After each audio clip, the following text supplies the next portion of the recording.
It's RetroCon! I just finished my volunteer shift. Time to hunt for some toys.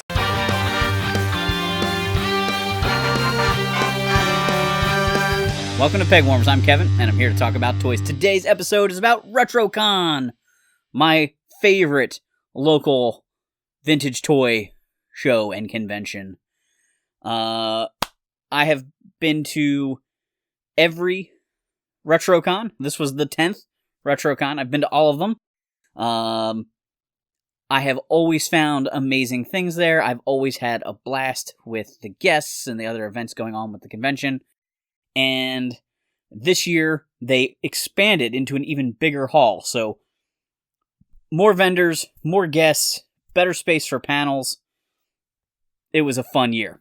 The headliner guests for the show were the three leads from Dukes of Hazzard, Bo, Luke, and Daisy Duke. They had a huge following at the show. Stan Bush, the rock and roll singer and performer who did multiple songs for the Transformers the movie soundtrack, was a guest at the show, along with the Cybertronic Spree, the rock and roll band who dresses up as the Transformers and plays songs from the movie. Sam Jones was also a guest. Flash Gordon. His stardom has been sort of, I feel, reinvigorated by the movie Ted. And of course, AVGN was there, as well as several other guests, including the voice actor behind Sheila from the Dungeons & Dragons cartoon show, and several others. RetroCon is a 2-day show. It runs Saturday and Sunday with the vendor floor open. The guests are in the back signing autographs. There's some classic TV and movie cars there. This year they had the A-Team van and the DeLorean and I think a Jurassic Park Jeep. They have panels throughout the weekend with those guests. There's a trivia contest. My buddy Mike Bro runs the trivia contest every year. I usually help him out with that a little bit, running prizes for him. That's always a highlight of the weekend for me. One of my first things I spotted after the show was set up were toys from the toy line The Botsmaster. I don't know if you guys remember Botsmaster, but Ziv Zoolander creates these bots, these robots, to battle this evil corporation that's trying to take over the world with their robots. It had a crazy 3D segment to it that looks normal without the glasses, but with the glasses, it looks even cooler. And there was a line of action figures that I really liked and kind of wanted as a kid, but never had any of them, so I was super stoked to see a bunch of them here. Another thing I spied early on walking around was the Supernatural's Tomb of Doom playset. This is a pretty unusual playset, and then I saw it loose and boxed. There were two of them. This was like the year of rare playsets. Another vendor had three big ones. He had the LJN Cat's Lair playset, the Panache Place Castle of Lions, and the Filmation Ghostbusters Haunted House base. And then to top that off, somebody had the Hive playset. And I think for the first time in my toy collecting career, I saw the inside. I have seen the green outside of the Hive dozens of times. I don't think I've ever seen it from the back before. And it was kind of cool to see how, like, techno vibe it is inside there. There's always a ton of G.I. Joe stuff at RetroCon. Really, it's a great show if you're a Joe collector. There's always several vendors that have tons of vehicles and tons of figures. Sometimes you can find some good parts. It's definitely a converging point for the G.I. Joe fan community in this area. Much like NJCC always has a lot of Joe stuff, RetroCon always has a lot of Joe stuff. My friend Joe had a ton of old vintage Halloween decorations, like the old paper, cardboardy, tape up around the house decorations that you would have seen in the 70s and rolling into the 80s. Some of these are way older than that, but fantastic. And I walked by this New Mutants magic figure, and it just kind of caught my eye. A lesser-known character, or a lesser-recognized character who has become a little bit more popular through actually making it on the big screen at this point in the New Mutants movie. But I just thought that was a really fun one, and I feel like it's from an era in the Toy Biz line that I just don't really know much about. This set of Micro Machine Predator toys really just kind of cracked me up. I mean, I know that Galoob, after they established Micro Machines as a popular brand, went out and got a lot of licenses, and we had things like Star Wars Micro Machines. but I don't think I ever knew there were Predator ones, and I love the little minifigures with the clear Predator in there. That's fantastic. A vendor at the show had a huge collection of Definitely dinosaurs. It was sort of like a preschool dinosaur line that I remember as a kid. Like, I remember people having them, and I collected a bunch over the years at flea markets and things like that. I did actually sell them when I moved recently. I kind of liquidated my dinosaur collection. I had no idea what the packaging looked like. Like, I remember them being a thing, but I did not remember what their boxes looked like, and I was astounded by how many this vendor had. One of the great things about RetroCon is always the variety of toys there, and you're kind of seeing an image here of the variety with Transformers and Masters of the Universe and all kinds of other stuff sprinkled in there. And then some of the funky Riders of the Sticks and Imperial monsters that look like they would go along with Masters of the Universe. Ooh, Power Teens! You guys remember that line? This is a bootleg, a bendy of a Mighty Morphin Power Ranger. So weird, though, too, because it looks like it's either the Triceratops or the Mastodon Ranger, like Blue or Black Ranger, that was molded probably in every color for this line. They also had a Green Ranger there. Just, I always get a kick out of the goofy Power Ranger bootlegs. Oh, the Cardboard Hoth playset. Anybody have the Cardboard AT-AT playset as a kid? It's got just a little plastic snow base. This was at my friend Ed Rentz's booth. I'm actually going to be a vendor at his show coming up soon. Antiques on the Evergreen is the toy store or the antiques mall that this toy show takes place in. I vended there before. I have an episode about it, but he always has some great stuff. Check out that Turtle Blimp. Ooh, this Transformers toy box kind of caught my eye. It's got some great G1 artwork all around it, and it's not the typical, like, cube size one that closes like a treasure chest. This one looks like it had maybe a removable lid or maybe no lid at all. The raffles are always pretty crazy at RetroCon. They have really great prizes, like the Razor Crest was a prize this year. But when we got there to set up, the PA system wasn't working in the main hall, so we actually had to borrow a speaker system from Too Many Games. And Captain Kyle's on the PA announcing his people, and I'm actually following Chris from Long's Toys through the massive crowd. What idiot, 608? 241607. I hear a whistle. Bring forward your ticket, good sir. Here's some more G.I. Joe goodies I saw on the floor, as well as some box Power Ranger monsters. These things are so cool. I loved the packaging, the window packaging for these old space aliens. I mentioned Chris from Long's Toys a moment ago. We had some fun out in the hallway as the show wrapped up the one day. Chris and I finally made it. We got our panel here at RetroCon. We're in the hallway. This is prime real estate. That's right. No one's here, but we're hopeful someone will show up. So I'm going to slow things down for a second and talk about my experience at the show. So Friday, I showed up to help out with setup. It was very warm. It was a warm day in the fall, and they don't put the air conditioning on in the convention center during load-in, so it was a borderline unpleasant. But the vendors powered through, and we got things set up. The people that run the convention and some of the core group were there actually on Thursday getting the tables all set up. So I helped out with some vendor check-in and things like that, and just kind of walked around a bit. Things went really smooth, even though we were all good and sweaty. Then Saturday, the show floor opens. I helped out with pre-registration. So Mike Bro, myself, and another person helped out with pre-reg. So we're checking people off the list, handing out the badges, trying to make that run smooth. We made some adjustments this year, and so with us being in a different hall and kind of pre-checking the first, 100 people or so, we really did speed up that pre-reg line and kind of fix the problem we had last year, which was fantastic. Saturday night was the concert with the Cybertronic Spree. On Sunday morning, I helped out with selling badges, then had some free time, and then later on when James came, the Angry Video Game Nerd, I had to help organize his line a little bit. It got kind of out of control in the back. But all in all, again, another fun day. And then, of course, we had Teardown. Ooh, this G.I. Joe laser tag set was really cool. I've seen the one with Falcon on the box, and it's like a blaster and a chest target. This one has binoculars and a Cobra logo, which is very kind of interesting as the target and the weapon. I hadn't thought about the Motu Classics DC 2-packs in a while, but I saw the He-Man vs. Superman pack, which was kind of like the first one. I actually skipped this one back in the day because He-Man didn't come with his power sword, but it was interesting that Classics did make it to retail for just a little bit.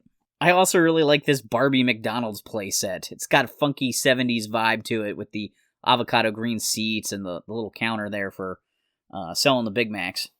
I can't really talk about RetroCon without giving a huge shout out to my friends Rose and Tony.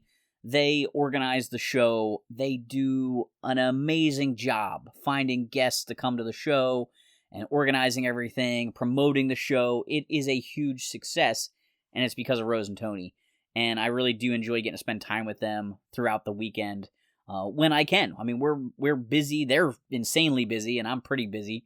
And but we get those little moments here and there, downtime waiting for the hall to close or before the hall opens, and at the concert and things like that.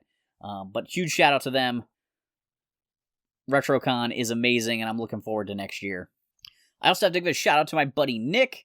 Some of you guys have heard me mention Nick in videos lots of times. He's kind of like my toy show buddy, and his son, Little Nick, was at the show this year. Little Nick's in middle school, so he's not really that little anymore. He was out hunting all kinds of retro video games while we were at the show. I gotta shout out the rest of the RetroCon family. Mike and Jen Bro, Chris Sheets, Trick Treat, my vendor buddy Chris Lamont. I mean, these guys, Nate, and so many other people make up like that core group of people that are at every RetroCon that if they weren't there, I would be disappointed. I also got to shout out my buddy Josh from the Patreon. It's always great to get to connect with him and see him at the show, and I'm sure I'm forgetting people. So the Cybertronic Spree Show on Saturday night is a super fun event. And there have been years where I've battled my way to the front of the crowd and had that, rock star, in your face, enjoy the concert, jumping up and down to the music moment. But the past few years, I've kind of hung to the back. I've gotten my chance to do that. It's a kind of a tight space, but it works out pretty well. It's at Arnold's Family Fun Center, which is like across the parking lot from the convention center. And so my recordings do not do the band justice. I am so far away. There's so much noise between me and them. And it's just not... don't take this as the be-all, end-all of their shows, but they are so fun.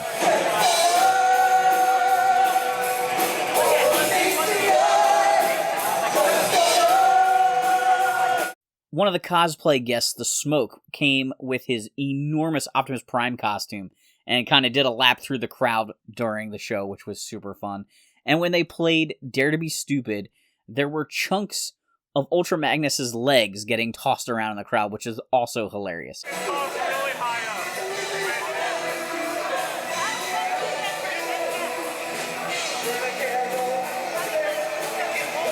Then, of course, Stan Bush came out to join the band for a couple of songs, and it was awesome.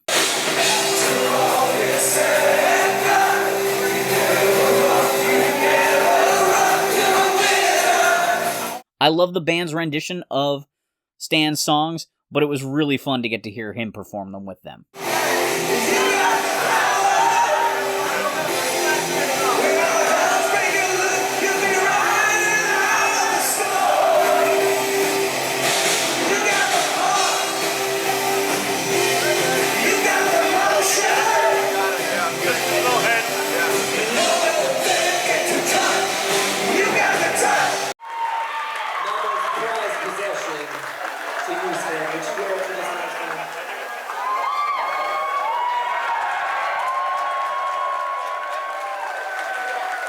The concert was packed full of people that I'm friends with, so that was an additional fun point. All the RetroCon family was there. Chris was with me from Long's Toys.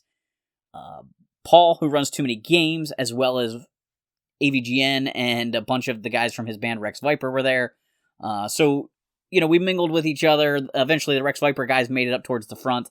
But overall, it was a really fun show. I saw a bunch of Megaforce toys. Do you guys remember Megaforce? Megaforce was like futuristic military toys, Micro Machine size vehicles, and then other vehicles they could go inside. And there were a couple of huge play sets that these vehicles could interact with. And I couldn't believe that they had so much selection of Megaforce at the show. Here's another shot of a variety of the action figures there with Ghostbusters and Stone Protectors and a whole bunch of other goofy stuff. Also saw a really funky, vintage Dick Tracy Soaky, like the shampoo bottles or bubble bath bottles that they would shape like a character. This was definitely not a 90s item from when the movie came out. This is definitely older than that. And creepy crawler action figures, I forgot they existed. But I saw one of them kind of just on a table with some like G.I. Joe vehicle shells. And the vendor also had Armatron, the robotic arm from Radio Shack. RetroCon is always a blast, and of course, I also always get a pretty big haul from the show. I budget more for RetroCon than pretty much any other toy show I go to throughout the year, just because of the variety of vendors that they have there. So my haul, I got a pile of stuff over here. We'll start with my badge, my little souvenir. RetroCon. I love the Return of the Jedi redo logo on it this year for 2023. I gotta find my stash of badges. They're over there somewhere.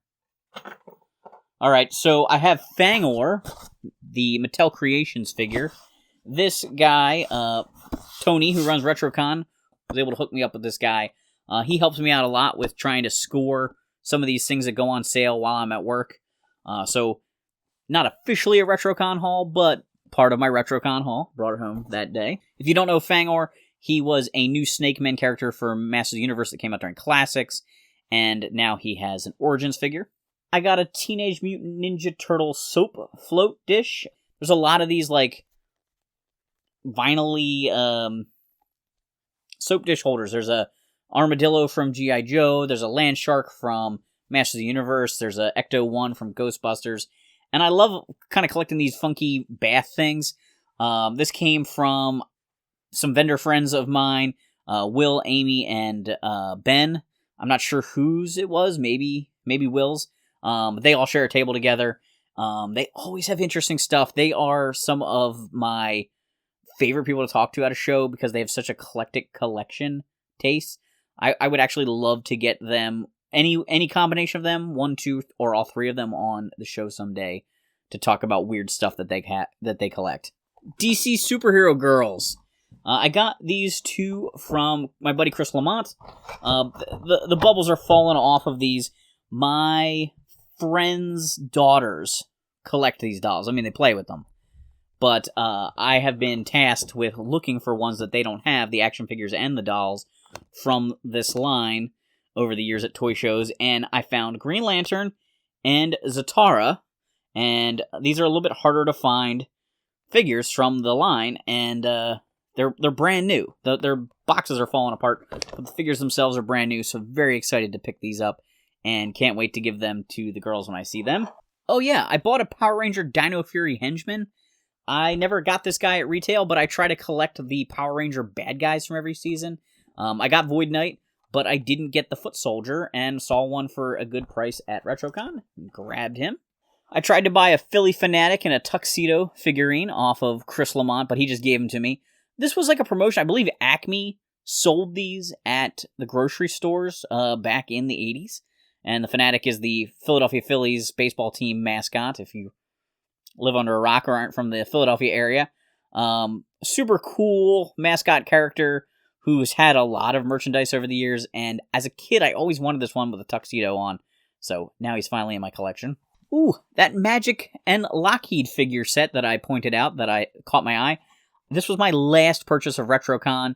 As vendors were getting ready to start packing up, I finally pulled the trigger since she didn't sell.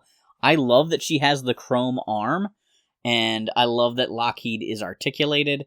The back of the package shows off Warlock and Wolfsbane as also characters in this wave, and it looks like she's got a lot of clip-on gear, but I don't know. I just kind of wanted to have her in my collection, even though I'm not really collecting much more of the Marvel Toy Biz stuff.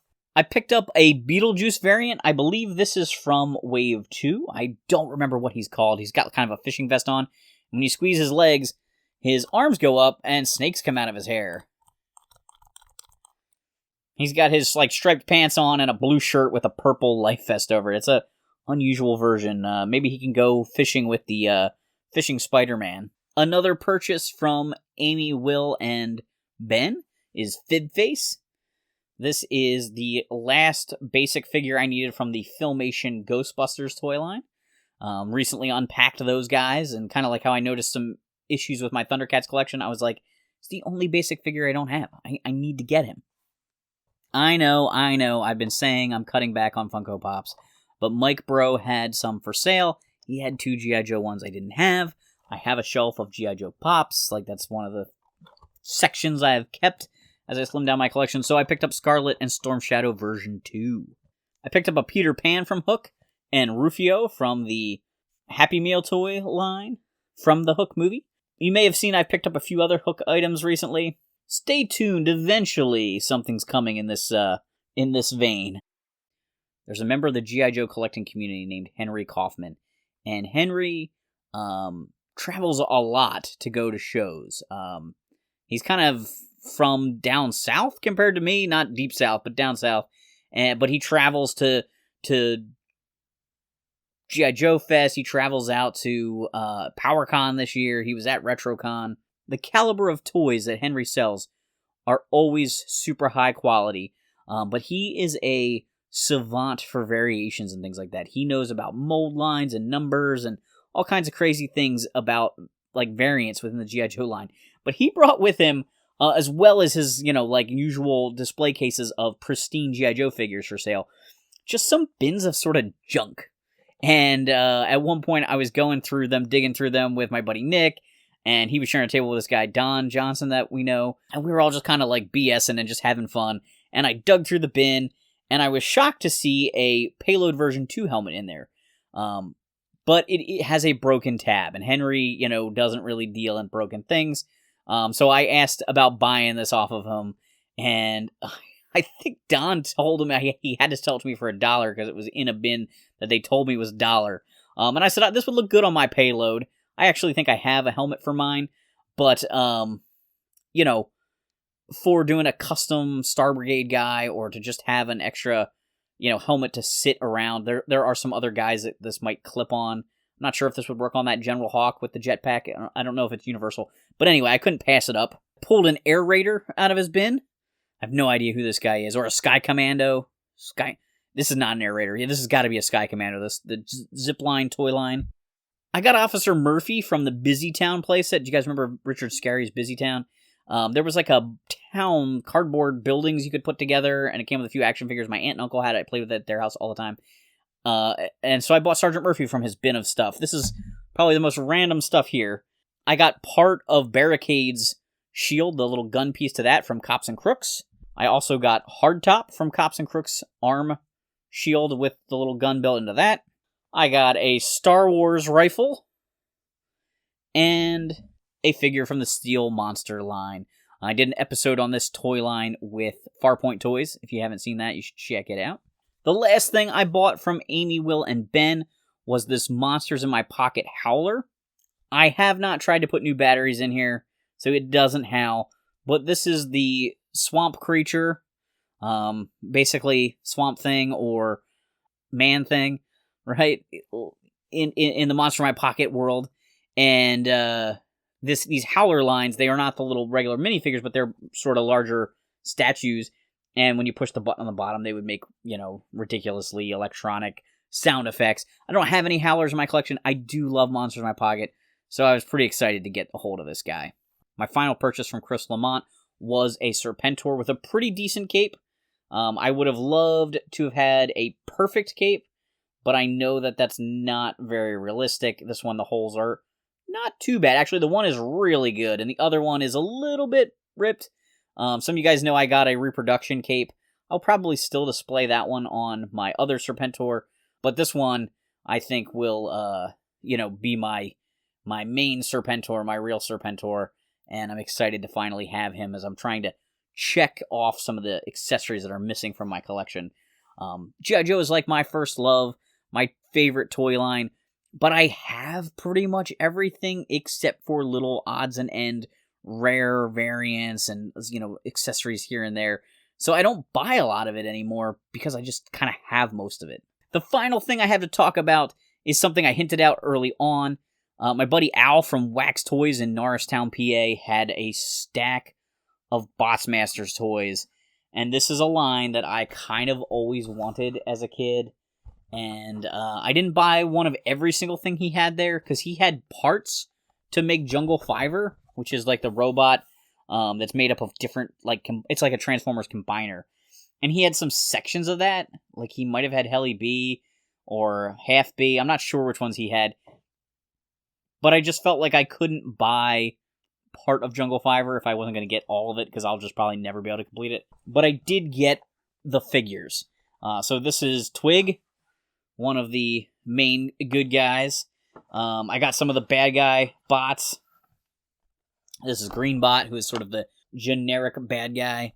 They come with the 3D glasses. I can't wait to open one of these up and get the glasses out. There's Ziv, Zoolander, the main character. It's laser time, boys. Game over. Those were the signals to put the glasses on and take them off. I really want to watch a segment of the show with the glasses on, because I always wanted to as a kid. I am not going to show off all of these here, because there's a pile of them. And I think that may be a future episode of the show. I'm hoping to find somebody that would want to talk about these. It'd be great if I knew somebody that had the robots, the big Jungle Fiver. I have a feeling that's just going to have to be glossed over, or just be some pictures from the back of the box in my video if I get around to doing an episode of that sometime soon. But I love this, and I'm so glad Al hooked me up with a good price on them. I love them. If you live near Norristown, Pennsylvania, and you have not been to Wax Toys, please go check him out. Please support Al.